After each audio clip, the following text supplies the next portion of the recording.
16 মে'ত আমাৰ ব্ৰহ্মজান এলেকাত এটা ৱাইন শ্বপত চোৰ সোমাইছিলে।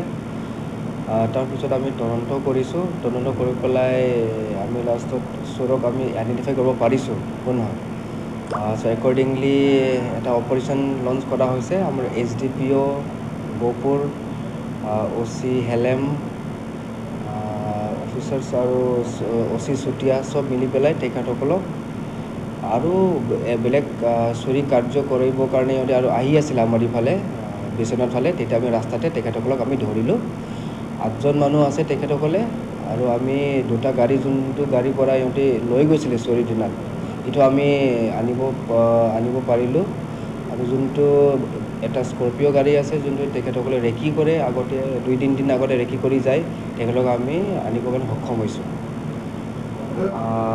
আমি জানামতে তেখেতে কোৱা মতে আমি চব মোকালমোৱা নলবাৰী ডিষ্ট্ৰিক্টৰ তেখেতসকল।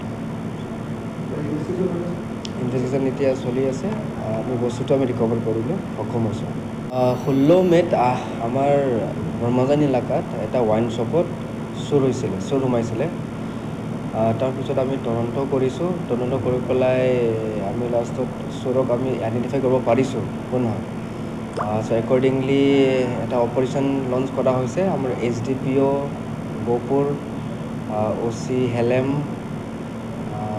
অফিচাৰ্ছ আৰু OC চুতীয়া চব মিলি পেলাই তেখেতসকলক আৰু বেলেগ চুৰি কাৰ্য কৰিবৰ কাৰণে সিহঁতে আৰু আহি আছিলে আমাৰ ইফালে বিশ্বনাথ ফালে। তেতিয়া আমি ৰাস্তাতে তেখেতসকলক আমি ধৰিলোঁ। 8জন মানুহ আছে তেখেতসকলে, আৰু আমি দুটা গাড়ী, যোনটো গাড়ীৰ পৰা সিহঁতে লৈ গৈছিলে চুৰিৰ দিনাত, সেইটো আমি আনিব পাৰিলোঁ। আৰু যোনটো এটা স্কৰপিঅ' গাড়ী আছে, যোনটো তেখেতসকলে ৰেকি কৰে আগতে 2-3 দিন আগতে ৰেকি কৰি যায়, তেখেতক আমি আনিব কাৰণে সক্ষম হৈছোঁ। আমি জানামতে তেখেতে কোৱা মতে আমি চব মোকালমোৱা নলবাৰী ডিষ্ট্ৰিক্টৰ তেখেতসকল। ইনভেষ্টিগেশ্যন এতিয়া চলি আছে। আমি বস্তুটো আমি ৰিকভাৰ কৰিবলৈ সক্ষম হৈছোঁ।